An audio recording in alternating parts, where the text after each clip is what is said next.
Like everyone else, you want to learn the way to win, but never to accept the way to lose.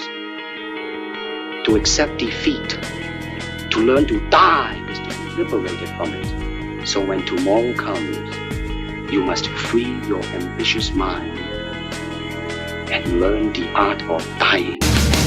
This quote reminds me of when I was 18 and I started training like a bodybuilder seriously. At a certain point, I was training every single day. I wanted to put on size, I wanted to be strong, I wanted to push my limits, and I wanted to feel physical pain because it was really the only thing I was sure of at the time. Every set was with the intention of how can I inflict the most pain to this muscle? How can I destroy my body even more? And to a normal person, that might sound insane. After all, pain is a natural thing that we run from as humans. Why would one choose to inflict pain on himself, unconcerned about the repercussions later on? It's all for the sake of growth, and not just growth in your little bench or your squat or your chest or in your quads. I'm talking about growth of the mind. In the mind of a person who pushes themselves to extremes in training, the physical gains is just an after effect. What they're really obsessed with is the pain of the physical challenge, what that does for your mentality. The satisfaction in knowing that you push yourself well beyond your limits is such a rewarding feeling, almost like a drug, even if you destroyed yourself in the process. That's what true winning feels like. Not some glamorous, look good for social media bullshit, but some absolutely grueling weight training fueled with bone-crushing rage, deep sadness, and whatever other emotions you muster up to just get one more rep in. The pain of failure kills the pain of depression, sadness, loneliness, feelings of inadequacy, rage,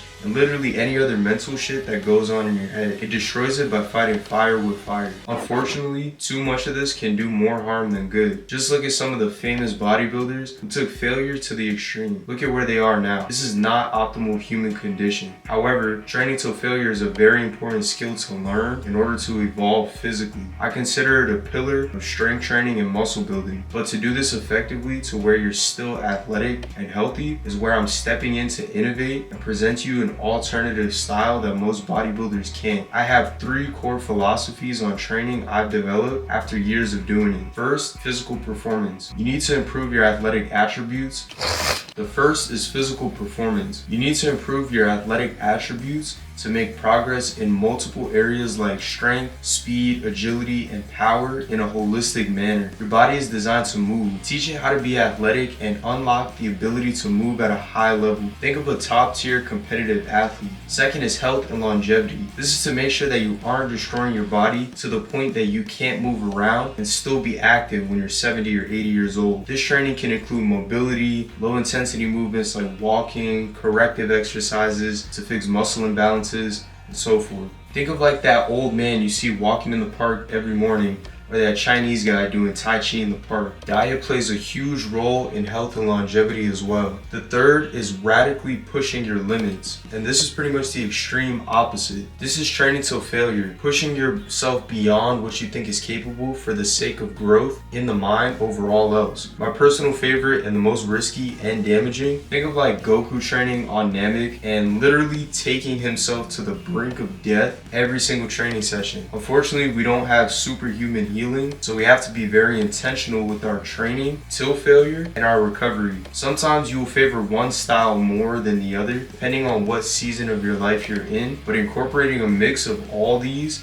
is a sure path to physical evolution. There are many benefits of training till failure. Increased pain tolerance, insane muscle growth, mental toughening, increased testosterone, things like that. There are also many cons to overdoing training till failure, such as destroying your body. Like, I'm talking about waking up every single morning feeling like an old man, 50-year-old dude who just got hit by a truck. Lack of fluidity in your movements, muscle imbalances, and injuries. When I first started incorporating training to legit failure, the pros heavily outweighed the cons. But as I evolved, it started to not make as much sense from a holistic self-improvement standpoint. So how much training till failure should you do? There isn't a specific amount of training till failure that you should or shouldn't do, but it's relative to what your body can handle. So you have to learn how to be intuitive in your training. A simple rule of thumb you can start with and observe how your body responds is 2 sets of failure per week per muscle group. So for example, if my training split is Monday legs, Tuesday a push day, and Wednesday a pull, I would have at least 1 to 2 sets of failure at the end of my most important lifts on these days. Another way you can do this, incorporate training till failure, is having alternating days. So if I have an upper body push day 2 times per week, one of these days I may be taking all the exercises till failure, and another day I may be focused on strength or power from an athletic performance standpoint. The mastery comes with continuous trial and error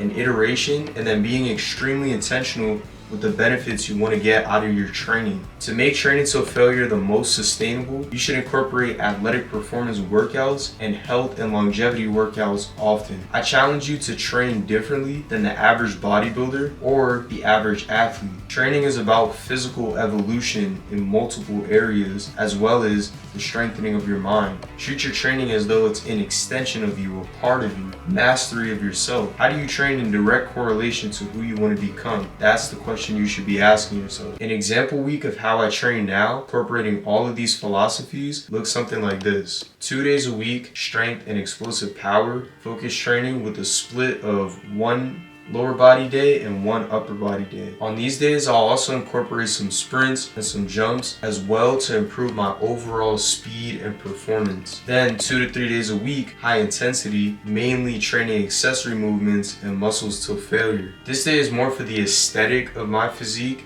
as well as the hardening of my mind. On these days, I'll usually throw in some random shit as well just to make the workout harder. Like for example, some super heavy sled pushes, trying to move as fast as I can, or some weighted pull-ups, isometric holds, and things like that. For these days, I usually follow a split of 1 upper body, 1 lower body, and 1 full body. Training till failure can be beneficial and detrimental. It really depends on how you implement it. The smartest way to implement it will be to think about your goals for training as the car and what you want to do in your training, like the parts and the tools you need to fix your car. You can use specific tools when you need them, depending on what the goal is or depending on what needs to be worked on for the car. And then you can use what is needed accordingly. Use training till failure as a tool, not something to base your whole life around. This is a mistake I made when I was younger, and a mistake I would caution everybody to avoid. But if you can learn how to incorporate training till failure in your workouts effectively, you can really take your training to the next level, and you can also unlock physical abilities that you never thought you would be capable of. So if you like this video, make sure to comment, like, and subscribe. Also follow me on Instagram, and I'll catch you guys in the next one.